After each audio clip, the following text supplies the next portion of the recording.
Hello students, a very good morning to all of you. आज की video में पढ़ेंगे हम द वाल पोअम, जिसे लिखा है अमेरिकन पोएट जॉन बेरीमन ने। तो बिना टाइम वेस्ट किए हुए शुरू करते हैं आज की पोम, द वाल पोअम। ये पोएम जीवन की हार्श रियलिटीज़ की तरफ इशारा करता है। इस पोम को पढ़ने से पहले इसके टाइटल को जान लेना बेहद ज़रूरी है। इसमें जो बॉल है वो एक सिंबॉलिक मीनिंग दे कर के जाता है। It is a metaphorical poem, symbolic poem. इस बॉल का सीधा सीधा मतलब बॉल से नहीं है। इसमें बॉल के कुछ अलग अलग मीनिंग्स बताए गए हैं, कुछ अलग अलग सिंबॉलिक मीनिंग्स बताए गए हैं। पहली बात तो बॉल को पर्सोनिफाई किया गया है। इस पोएम में हम देखेंगे कि जो बॉल है उसमें कुछ ह्यूमन एट्रीब्यूट्स भी बताए गए हैं। बॉल एक लिविंग ऑब्जेक्ट की तरह भी काम करता है। तो द बॉल पोएम एक पर्सोनिफिकेशन का अच्छा एग्जाम्पल है। दूसरा जो सबसे इम्पॉर्टेंट इसका एस्पेक्ट है वो ये है कि जो बॉल पोएम है, ये जो बॉल है इसमें जिसका जिक्र किया गया है, ये मेटाफोरिकल या सिंबॉलिक पोम का एक बहुत अच्छा एग्जाम्पल है। बॉल का मतलब यहाँ पर बॉल से सीधा सीधा कनेक्शन ना हो करके रिस्पॉन्सिबिलिटीज़ से है। जीवन में जो आपके रिस्पॉन्सिबिलिटीज़ हैं, इसके अलावा लाइफ मोर्टल है तो मोर्टेलिटी की ओर भी इसका इशारा जाता है। Sense of belongingness, sense of belongingness यानी अपनेपन की जो भावना होती है, जो एक लगाव होता है, उसको भी द बॉल के द्वारा समझाया जाएगा। इसमें लाइफ को भी बॉल के द्वारा बड़े ही अच्छे तरीके से समझाया गया है कि एक बॉल का meaning responsibility, mortality, sense of belongingness और लाइफ भी हो सकता है। क्योंकि जिस तरीके से इस पोम को जॉन बेरीमन ने लाइफ की फ़िलॉसफी पर लिखा है, जिस तरीके से उन्होंने इसको समझाया है कि बॉल जो है वो किन किन चीज़ों का रिप्रेजेंटेशन कर सकती है, तो उनमें हमारी लाइफ में responsibilities, mortality, sense of belongingness और लाइफ होती है। कैसे समझा जाए, कैसे जॉन बेरीमन ने इसको बड़े ही अच्छे ढंग से समझाया है एक बॉल के लॉस को लेकर के, आइए समझते हैं इस पोम में। इस पोम की जब शुरुआत होती है तो देखते हैं कि एक बच्चा जो है वो खड़ा हुआ है। He is standing near a port, एक पोर्ट के पास में खड़ा हुआ है। Port is a place, means harbour is a place जहाँ पर शिप्स आते जाते रहते हैं और स्टे भी करते हैं। जैसे बस अड्डे पर बस आती जाती रहती हैं, वैसे ही एक प्लेस होता है शिप्स के लिए। वहाँ पर जो पानी के जहाज़ होते हैं वो आते जाते रहते हैं। तो हार्बर पर खड़ा है, यानी वो एक पोर्ट पर खड़ा है। And he just looking something, कुछ देख रहा है, बहुत ही निराश दिख रहा है। ही इज़ वेरी अपसेट, बहुत उदास है, परेशान है। किस चीज़ को लेकर के परेशान है, इस चीज़ का ऑब्जर्वेशन पोएट दूर से कर रहा है कि आखिर इसके साथ क्या हुआ। और जो देख रहा है पोएट, उसको उसने लाइन बाय लाइन जिस तरीके से लिखा है वो देखते हैं। What is the boy now, poet लिखता है कि what is the boy now, लड़का अब क्या करेगा। What is the boy now, अब लड़के का क्या होगा। Who has lost his ball, जिसने अपनी बॉल खो दी है। क्या होने का मतलब पनिशमेंट नहीं, क्या होने का मतलब what will be the condition of the child, उस बच्चे की क्या कंडीशन होगी, वो कैसी कंडीशन है, किस स्थिति में है। Because he has lost his ball, क्योंकि उसने अपनी बॉल लॉस्ट कर दी है, खो दी है, उससे बॉल खो चुकी है। What is he to do, कहता है कि अब वो क्या करेगा। What is he to do, अब वो क्या करे। Because ball has been lost, ball तो खो चुकी है। उसकी एक छोटी सी गलती के चक्कर में, एक रिस्पॉन्सिबिलिटी को ठीक से ना समझ पाने के चक्कर में ball has been lost, ball जा चुकी है। I saw it go, it says that I am standing near by him, मैं उसके बिल्कुल पड़ोस में ही खड़ा हूँ। एंड आई सा इट गो, मैंने देखा। इट मीन्स बॉल को, गो मीन्स जाते हुए, merely bouncing down, merely means खुशी खुशी, it was happy, bouncing means jumping. कैसे? वो खुशी खुशी बाउंस कर रही थी, जंप कर रही थी डाउन द स्ट्रीट, सड़क के उस नीचे तलहटी की तरफ जहाँ पर पानी भरा है, उस तरफ वो डाउन साइड में उछलती हुई जा रही थी, जंपिंग करते हुए जा रही थी। एंड देन मेरली ओवर, और उसके बाद में अचानक जो बॉल है वो जंप करते करते मेरली ओवर, खुशी खुशी उस जो वाटर का लेवल है उसके ऊपर से चली जाती है। There it is in the water, और उसके बाद में जो बॉल होती है वो वाटर में चली जाती है, यानी it is now in the water, अब ये पानी में होती है। इतना करने के बाद बच्चे के पास में कुछ नहीं है, ही जस्ट स्टैंडिंग हेल्पलेसली, बिल्कुल निराश उदास हेल्पलेसली खड़ा हुआ है, उसके पास कुछ नहीं है। ही इज डेस्परेट, वो बस देख रहा है कि एक छोटी सी मिस्टेक, जो बॉल थी जिससे मेरा अफेक्शन था, जिससे मेरा लगाव था, वो चला गया। उस गलती के चक्कर में जो बॉल गई है उससे जो मेरा अफेक्शन था, जो अटैचमेंट था, जो मेरी एफिनिटी थी, मीन्स जो मेरा रिश्ता था, वो ख़त्म हो गया। नो यूज़ टू से oh there are other balls, कहते हैं नो यूज़ टू से, ये कह देना कि don't make any grief, grief मत करो, उदास मत हो, because there are other balls, बहुत सारी बॉल्स हैं। World is not empty with the balls, ऐसा नहीं कि दुनिया से ये लास्ट बॉल थी तो चली गई, अब दूसरी बॉल नहीं हो सकती है। So there are other balls, ये कहा जा सकता है, but what is the use to say, लेकिन इसका कहने का यूज़ क्या है, क्या मीनिंग निकलेगा? एन अल्टीमेट शेकिंग ग्रीफ, क्योंकि an ultimate shaking grief fixes the boy, क्योंकि अब बच्चे के अंदर जो ग्रीफ है, जो सैडनेस है, जो डिस्पोंडेंसी है, जो निराशा है, जो उदासी है, वो उसके अंदर फिक्स हो चुकी है। उसे अल्टीमेट ग्रीफ समझ में आ गया है कि किसी चीज़ को एक बार जाने के बाद उससे जो अटैचमेंट होता है, that can not be returned at any cost.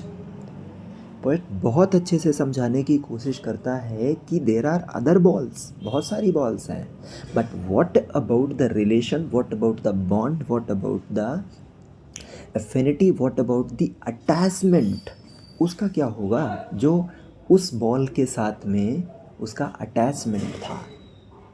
But बहुत अच्छे से बताता है कि ठीक उसी तरीके से किसी की लाइफ अगर एक बार चली जाए तो लोग तो बहुत सारे हैं, बहुत पीपल हैं दुनिया में, किसी के साथ में भी हम रिश्ते रख सकते हैं, बट उस रिश्ते का क्या, जो रिश्ता उस खास इंसान के लिए था, what about that special bond, उसका क्या होगा? हम उसको क्या भुला पाते हैं? क्या हम रिग्रेट करते हैं उसको लेकर के? हम बहुत सारी चीज़ें रखते हैं, लेकिन किसी किसी चीज़ के साथ में हमारा जो रिलेशन होता है, जो बॉन्ड होता है, जो अटैचमेंट होता है, वो अलग लेवल का होता है। हम चाहे 100 चीज़ें ले आएँ, लेकिन वो अटैचमेंट हम गेन नहीं कर पाते हैं। तो इसका उसे जो ग्रीफ है वो उसके अंदर फिक्स हो गया है, बॉय के अंदर। And as he stands rigid, कहते हैं वो फिक्स खड़ा हुआ है, बिल्कुल स्टिफ खड़ा है। There is no movement, trembling and is shaking, वो डर नहीं रहा है, बट वो बहुत उदासी के कारण हाथ पैर उसके काँप रहे हैं। Staring down and just looking towards where the ball has gone, वो उस जगह पर लगातार देख रहा है, उस प्लेस को कंटिन्यूअली देख रहा है जिस जगह पर बॉल गई हुई है। All his young days into the harbour and he is now imagining अब वो इमेजिनेशन कर रहा है, कल्पना कर रहा है कि all his young days into the harbour where his ball went. वो उस जगह पर खड़ा होकर के स्टेयर कर रहा है जहाँ पर उसकी बॉल चली गई है। He is standing at the place where most of the time of its childhood has spent. वो उस जगह पर खड़ा है जहाँ पर उसके बचपन का मैक्सिमम पार्ट उसने गुजारा है। But right now he is gazing, he is staring toward the place where the ball has gone. वो उस जगह की ओर टकटकी लगाकर देख रहा है, स्टेयर कर रहा है जहाँ पर उसकी बॉल चली गई है। I would not intrude on him.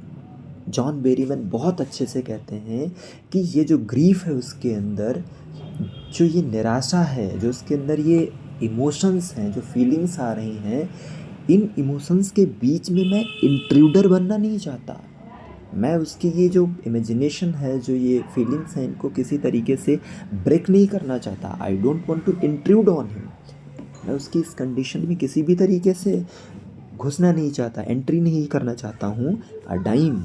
क्योंकि मैं अगर जाऊँगा या मैं उसको जा कर के ये कहूँ कि there is no use to grief over, इन चीज़ों को लेकर के ग्रीफ करना बेकार है, क्योंकि a time another ball is worthless. मैं ये कह दूँ कि अनदर बॉल एक डाइम की मिल जाएगी। अ डाइम यूएसए में चलता है, यूएसए में 1 dime is equal to 10 cent. तो मैं उसको ये कह दूँ जा कर के कि भाई 10 सेंट में एक दूसरी बॉल मिल जाएगी बेटा। So don't be so helpless, इतने निराश मत हो, डोंट बी सो डेस्परेट, इतने उदास होने की ज़रूरत नहीं है। But no, I am not going to do so, मैं ऐसा नहीं करूँगा, क्योंकि ये किसी भी तरीके से फ़ायदेमंद नहीं है।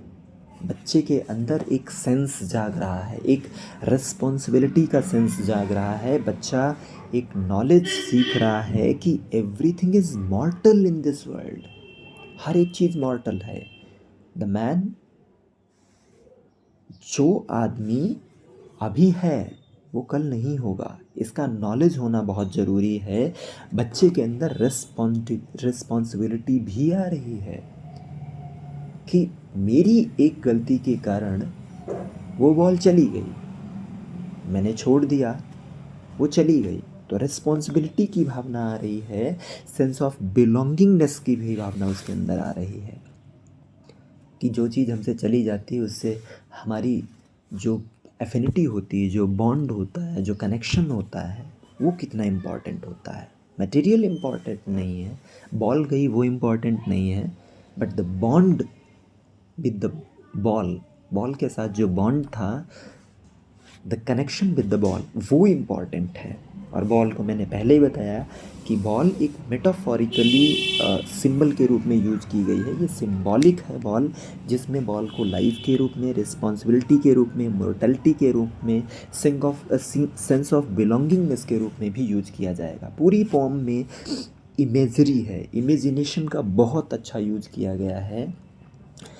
आगे कहते हैं जॉन बेरीमैन कहते हैं कि I would not intrude him, a dime another ball is worthless, now he senses first responsibility।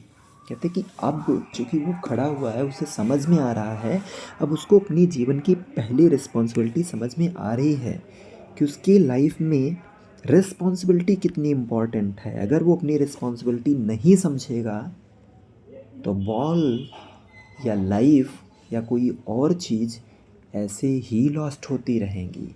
So sense of losing the things का जो नॉलेज है वो उसे समझ में आ रहा है, उसे अपनी रिस्पॉन्सिबिलिटी समझ में आ रही है। क्योंकि इन अ वर्ल्ड ऑफ पोजीशन, क्योंकि ये जो दुनिया है ना, it is a world of position, ये मटेरियलिस्टिक वर्ल्ड है। इसमें पोजीशन का मतलब ओनरशिप, ओनरशिप की भावना उसको समझ में आ रही है कि अगर आप ओनर हैं या आप उसके हकदार हैं, किसी चीज़ के मालिक हैं, मास्टर हैं, तो आपको आपकी रिस्पॉन्सिबिलिटी समझ में आनी चाहिए कि आपकी उस चीज़ को लेकर के रिस्पॉन्सिबिलिटीज़ क्या हैं, वो बच्चे को समझ में आ रही हैं। People will take balls will be lost always, little boy poet कहता है कि लोगों का क्या है, लोग बॉल्स लेते रहते हैं, बॉल्स खरीदने के लिए बनी होती हैं, परचेज करते रहते हैं, और बॉल्स हमेशा खोती भी रहती हैं। ये भी ट्रुथ है, उस पर बहुत ज़्यादा ग्रीफ करने की क्या ज़रूरत है। जो चीज़ एक बार बनी है उसका लॉस्ट होना, उसका जाना, ये इनएविटेबल है। यानी जो लाइफ है दैट इज़ मॉर्टल, ये स्वीकार कर लेना चाहिए, एक्सेप्ट कर लेना चाहिए कि जो माइजरीज हैं, जो सॉरोज़ हैं लाइफ के, उनको एक्सेप्ट करके उनके अगेंस्ट कैसे खड़े हों, अपने आप को कैसे मोटिवेट करें कि ये लाइफ में इनएविटेबल है, ये आएंगी ही आएंगी। जो पेन ऑफ लॉस है उसको हम कैसे कम करें, ये जान लेने के बाद में हमारा पेन कम हो जाता है कि जो इंसान एक बार जन्म लिया है उसका जाना तय है। जो चीज़ इस दुनिया में आई है वो किसी न किसी रूप में जाएगी, तो बहुत ज़्यादा ग्रीफ करने का कोई उसका रीज़न नहीं बनता है। ये भी एक बड़ा अच्छा सेंस दिया गया है। No one buys a ball back. लेकिन कहते हैं चूँकि जब हमें ये बात समझ में आ जाएगी तो हम वो बॉल कहाँ से खरीद के लाएंगे जो बॉल चली गई। यानी लाइफ एक बार जो चली गई that can not be return at any cost. किसी भी तरीके से हम उसको रिटर्न नहीं कर सकते हैं, वो तो चली गई। एक बार हमसे गलती हुई, मिस्टेक हुई, वो चली गई। तो मिस्टेक्स, गलती, रिस्पॉन्सिबिलिटी, ये समझना बेहद ज़रूरी है। इस फॉर्म में रॉबर्ट बेरीमैन बार बार इस चीज़ को बताते हैं कि हमारी रिस्पॉन्सिबिलिटी की क्या इम्पोर्टेंस है, और लॉस के नॉलेज को समझ लेना कितना ज़रूरी है। उस लॉस के बाद में आपको करेज जुटाना कितना ज़रूरी है कि लॉस तो होगा बट आप करेजियस बनिए इस चीज़ को समझने के लिए। मॉर्टेलिटी है, इमोर्टल नहीं है आप पैदा ही हुए हैं जाने के लिए। तो इस चीज़ को एक्सेप्ट करके आप आगे बढ़िए। जो लाइफ के सारोज और मिजरीज़ हैं उनके खिलाफ स्टैंड अप करिए। आप अपने आप को उनके खिलाफ जा कर के खड़े हुए अपने आप को मजबूत बनाइए, स्ट्रेंथ पैदा कीजिए अपने अंदर। क्योंकि मनी इज़ एक्सटर्नल। वो कहते हैं कि मनी जो है वो एक्सटर्नल है। एक्सटर्नल का मतलब यहाँ पर मनी एक मटेरियल है, और मटेरियल आपको हैप्पीनेस, जो इनर सोल का हैप्पीनेस है, जो इनर हैप्पीनेस है that can not be given by any materialistic thing. कोई मटेरियल से नहीं मिल सकता। मनी इज़ एक्सटर्नल, मनी बाहरी चीज़ है। Money can not give you soothness, money can not give you happiness, आपको नहीं दे सकती है। मनी से काम आपके अंदर पॉसिबल नहीं है। He is learning well behind his desperate eyes. आगे कहते हैं कि वो लर्निंग, वो सीख रहा है well behind his desperate eyes. उसकी आंखें कैसी हैं? डेस्परेट हैं, उदास हैं।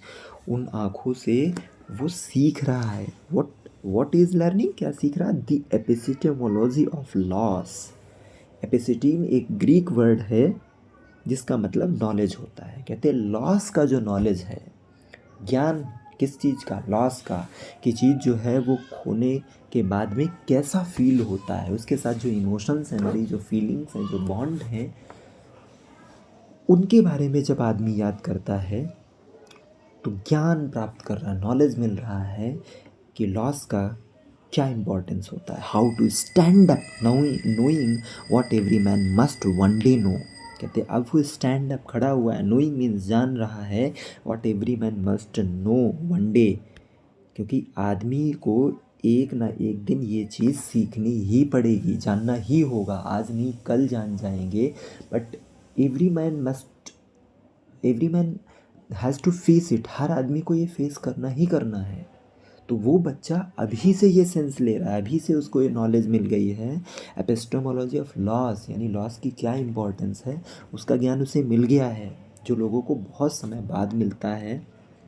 And most know many days how to stand. और बहुत सारे लोग ये बहुत बाद में सीख पाते हैं कि जो लॉस है उसकी अगेंस्ट कैसे खड़े हों, उसके लिए हम करेज कैसे जुटा पाएँ। जो हमारे अंदर पेन है लॉस का, जो माइजरीज और सॉरोज़ हैं लाइफ की, उनकी अगेंस्ट जा कर के हम अपने आप को कैसे मजबूत बना पाएँ, कैसे हम स्ट्रेंथ ये मस्टर कर पाएँ, कैसे करेज को हम जुटा पाएँ, ताकि हम इन सब चीज़ों से ऊपर आ कर के अपने आप को बेहतर बना सकें। सो इस बाल पोएम में हमने पढ़ा कि एक सिंबॉलिक पोएम है, इसमें पर्सोनिफिकेशन का भी यूज किया गया, बॉल को लाइफ के रूप में यूज किया गया, पर्सोनिफाई किया गया है इसमें। और ये पोम फिलोसॉफिकल वे में बहुत इम्पॉर्टेंट है कि ये हमें एक ऐसा मैसेज देती है जिसमें हमें ये पता चलता है कि हमें लॉस ऑफ जो पेन है उसके प्रति अवेयर रहना पड़ेगा, क्योंकि ये परमानेंट है, ये होगा ही होगा, इसे टाल नहीं सकते हैं। लेकिन फिर करेज भी, हमें ये भी एक्सेप्ट करना कि हमें करेजियस बनना है, उसमें खोना नहीं है। इम्पॉर्टेंस ऑफ रिस्पॉन्सिबिलिटी भी हमें याद होनी चाहिए, लॉस का पता होना चाहिए, मॉर्टेलिटी के बारे में नॉलेज होनी चाहिए, और मिजरीज और जो लाइफ की सॉरोज़ हैं उनकी अगेंस्ट में कैसे स्टैंड खड़े हो सकें, इन सब चीज़ों का नॉलेज होना चाहिए। और वो जितनी जल्दी हो जाए that is the better thing. और बच्चे को इस बॉल के द्वारा जॉन बेरीमैन ने बहुत अच्छे से समझाया है। अब हम इस पोएम को पढ़ चुके हैं, इसकी थीम भी हमने जान ली है। अब ज़रूरत है इसमें जो पोएटिक डिवाइसेस हैं जो इस पोएम को और अच्छे से इम्बेलिश कर पा रहे हैं, ब्यूटीफाई कर पा रहे हैं, क्योंकि जो पोएम होती है वो बिना पोएटिक डिवाइसेस के, बिना फिगर ऑफ स्पीच के ब्यूटीफुल नहीं हो सकती है, फीका फीका सा रह जाता है। तो इसमें जो पहली पोएटिक डिवाइस जो यूज़ की गई है वो एनाफोरा, क्योंकि इसका वीडियो हम पहले पढ़ चुके हैं जिसमें anaphora, assonance, enjambment, personification, transferred epithet, बहुत सारी। तो जो जो इसमें मिल रही हैं पहली नज़र में उनको हम जानने की कोशिश करते हैं। पहला फिगर ऑफ स्पीच इसमें जब हम देखते हैं वो आता है एनाफोरा। अब एनाफोरा जो फिगर ऑफ स्पीच होता है बड़ा ही ईजी सा होता है। उसमें मैंने आपको बताया था कि एनाफोरा फिगर ऑफ स्पीच में किसी वर्ड का रिपीटेशन किया जाता है। जैसे हम तकिया कलाम बना लेते हैं, मैंने कहा ना कि किसी की हैबिट पड़ जाती है तो हैबिट में वो बार बार वर्ड बोलते ही रहता है। इसमें आप देखेंगे पहली ही लाइन में वॉट वॉट वॉट, यानी वॉट वर्ड का वो कंटिन्यूसली यूज किए चला जा रहा है, तो यहाँ पर एनाफोरा का यूज किया गया है। इसमें आगे और हम देखेंगे तो इसमें एक मेरली मेरली, देखिए आप 2 बार इसका भी यूज किया गया है। तो यहाँ पर फिगर ऑफ स्पीच क्या हो गया, एनाफोरा हो गया। एक सेंटेंस ख़त्म नहीं हो पाता है तब तक फिर से उस वर्ड का यूज कर देते हैं, या एक सेंटेंस के ख़त्म होने के बाद फिर से नए सेंटेंस की शुरुआत हम उस वर्ड से करते हैं। तो ऐसी जहाँ पर कंडीशन होती है वहाँ पर एनाफोरा होता है। तो पहला फिगर ऑफ स्पीच एनाफोरा हो गया। दूसरा फिगर ऑफ स्पीच एसोनेंस है। इसमें एसोनेंस भी हमने अच्छे से पढ़ा था, और एसोनेंस तो लगभग हर पोम में मिल जाएगा। ये ऐसे फिगर ऑफ स्पीच होते हैं जो मिलते ही मिलते हैं। जैसे आप देखेंगे एसोनेंस में मैंने बताया था कि वो फिगर ऑफ स्पीच होता है जिसमें जो वॉबल साउंड होते हैं, जो वॉल साउंड होते हैं वो मतलब वर्ड्स के बीच में यूज किए जाते हैं, विद इन वर्ड्स में होते हैं। तो वहाँ पर हम असोनेंस का यूज करते हैं। असोनेंस में अगर हम देखेंगे तो इसमें लिखा है बॉय नाउ, पहली ही लाइन में ये दिया गया है बॉय नाउ हु लॉस्ट। आप ध्यान से देखेंगे कि बॉय के बीच में ओ जो है दिया गया है, ये किसका साउंड क्रिएट करता है, ये साउंड क्रिएट करता है वॉवल साउंड का। नाउ के बीच में भी O vowel sound, who vowel sound, lost vowel sound. तो ये जो है इसमें एसोनेंस का और भी कई जगह पर इस्तेमाल किया गया होगा। इस तरीके से हम जहाँ जहाँ पर मिलेंगे वहाँ पर एसोनेंस फिगर ऑफ स्पीच का यूज किया गया है। जैसे कहीं पर अगर आप देखेंगे तो कहीं ना कहीं ये मिल जाएगा। इसमें बहुत जगह पर ऐसा होगा जहाँ पर बड़ी आसानी से ये मिल जाएगा। हाँ, इस लाइन में भी आप देख सकते हैं he is learning well behind desperate eyes. देखिए ई कितना यूज किया गया, ई ये यूज किया गया, यहाँ पर यूज किया गया, यहाँ पर यूज किया गया है, यहाँ पर यूज किया गया, यहाँ पर, ये वर्ड्स के बीच में सब जगह पर यूज किया गया है। तो यहाँ पर भी एसोनेंस का यूज किया गया। ऐसे और कई सारे एग्जाम्पल मिल जाएंगे इसमें जो एसोनेंस का यूज करते होंगे। इमेजरी मैंने आपको बताया कि पूरी पोएम जो है वो इमेजरी पर ही बेस्ड है। पोएट बैठा हुआ एक बड़ा पिक्चरस्क डिस्क्रिप्शन कर रहा है, ऐसा लग रहा है कि हम सामने ही देख रहे हैं कि क्या हो रहा है। बॉय किक मार रहा है या बॉय से बॉल जो है वो जंप करती हुई आगे चली जाती है, तो वो सारी चीज़ें। इंजैममेंट का भी एग्जांपल है ही है, हमने आपको बताया था इंजैममेंट में कि जब एक सेंटेंस या एक जब लाइन फिनिश होती है तो उसके बीच में कॉमा या कुछ लगाना पड़ता है लास्ट में। लेकिन अगर आप देखेंगे लाइन नंबर 2 के बीच में यहाँ पर कुछ नहीं लगा है, 3 में कुछ नहीं लगा है, फिर 4th में जा कर के लगा है।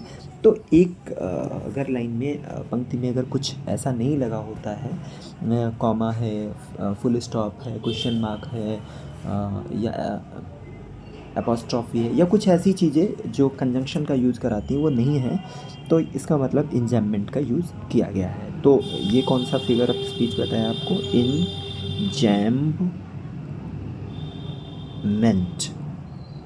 इंजैममेंट का यूज़ किया गया है।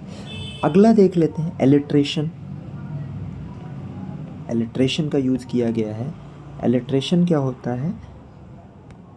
एलिट्रेशन आप पढ़ चुके हैं, तो ALLITERATION, एलिट्रेशन वो फिगर ऑफ स्पीच होता है जिसमें हम वर्बल साउंड नहीं, जिसमें हम कॉन्सोनेंट साउंड, वो भी वर्ड्स के शुरू में होती हैं, स्टार्टिंग ऑफ द वर्ड्स। अगर 2 कॉन्जिक्यूटिव वर्ड्स में भी मिल जाती है तो हम वहाँ पर एलिट्रेशन का यूज़ मानते हैं। एलिट्रेशन फिगर ऑफ स्पीच होता है। इसमें कई जगह पर आपको मिल जाएगा एलिट्रेशन, लेकिन मैं जहाँ पर अभी देख पा रहा हूँ इसमें एक तो ये कर सकते हैं, बॉल्स बी का जो 2 बार यूज कर लिया गया है, और इसमें अनदर बॉल, और कहाँ पर है, हाँ, बाइज ए बॉल बैक। बी देखो, यहाँ पर भी बी यूज किया गया, यहाँ पर भी बी यूज किया गया, यहाँ पर भी बी, यानी ये जो है ये कॉन्सोनेंट साउंड दे रहा है यहाँ पर, तो ये भी आपका एलिट्रेशन फिगर ऑफ स्पीच का यूज किया गया है इसमें। और हम देख लेते हैं पर्सोनिफिकेशन, बहुत अच्छा एग्जाम्पल है। पर्सोनिफिकेशन का तो हमने पहले ही जिक्र किया था। पर्सोनिफिकेशन, पर्सन और प्लस फिकेशन, पर्सोनिफिकेशन। देखिए, जहाँ पर कोई नॉन लिविंग ऑब्जेक्ट एक पर्सन की तरह कार्य करने लगे, एक पर्सन की तरह वो ट्रीट करने लगे, या उसमें जो ट्रेट्स हैं, जो क्वालिटीज़ हैं एक पर्सन के आ जाते हैं, तो वहाँ पर पर्सोनिफिकेशन फिगर ऑफ स्पीच का यूज़ किया जाता है। जैसे मेरली बाउंसिंग, मेरली का मतलब होता है हैप्पीली। अब आप ये सोचते होंगे कि बॉल कैसे मेरली हो सकती है, ये पॉसिबल है क्या? नहीं पॉसिबल है। कौन मेरली है? ये बच्चा मेरली, ही वॉज प्लेइंग, वो खेल रहा है, वो खुश है, बॉल तो जंप करते हुए जा रही है। तो ये इसमें देखो, बॉल को पर्सोनिफाई करने की कोशिश की गई कि बॉल मेरली है, बॉल खुश है, जबकि बॉल नहीं मेरली हो सकती, वो नॉन लिविंग ऑब्जेक्ट है। खुश कौन हो सकता है? बच्चा। तो यहाँ पर ये पर्सोनिफिकेशन का यूज किया गया है। इसके ट्रेट्स जो हैं इसमें बॉल में दिखाए गए हैं, ह्यूमन ट्रेट्स जो दिखाए गए हैं। अगला जो फिगर ऑफ स्पीच है वो ट्रांसफर्ड एपिथेट है। बहुत अच्छा फिगर ऑफ स्पीच होता है ये, ट्रांसफर्ड एपिथेट। आपको जो फिगर ऑफ स्पीच वाली वीडियो है पोएटिक डिवाइस, उसमें बताया था ट्रांसफ़र का मतलब आपको पता है कि किसी चीज़ का ट्रांसफ़र कर देना। एपिथेट का मतलब बताया था एडजेक्टिव, क्वालिटी, यानी किसी की क्वालिटी किसी और पर ट्रांसफ़र कर देना ही ट्रांसफर्ड एपिथेट होता है। क्वालिटी किसी और की हो और कहीं और पर आप ट्रांसफ़र कर दें, उसको किसी और के साथ अप्लाई कर दें, यूज कर दें, तो ट्रांसफर्ड एपिथेट है। जैसे इसमें देखेंगे मेरली बाउंसिंग ही फिर से एग्जांपल ले लेते हैं। मेरली बाउंसिंग का मतलब क्या है? बॉल जो है वो बाउंस कर रही, कैसे? मेरली। अब आप सोचिए इसमें कि अभी हमने बताया था जैसे पर्सोनिफिकेशन को कि बच्चा खुश है, बॉल नहीं खुश है। जब बॉल खुश नहीं है, बच्चा खुश है, तो मेरली जो ये वाला जो वर्ड है ये किसके साथ लगाया जाना चाहिए था? बच्चे के साथ में।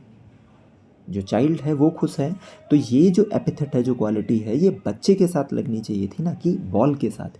ये ट्रांसफ़र किया गई है, ट्रांसफ़र क्वालिटी की गई किसके?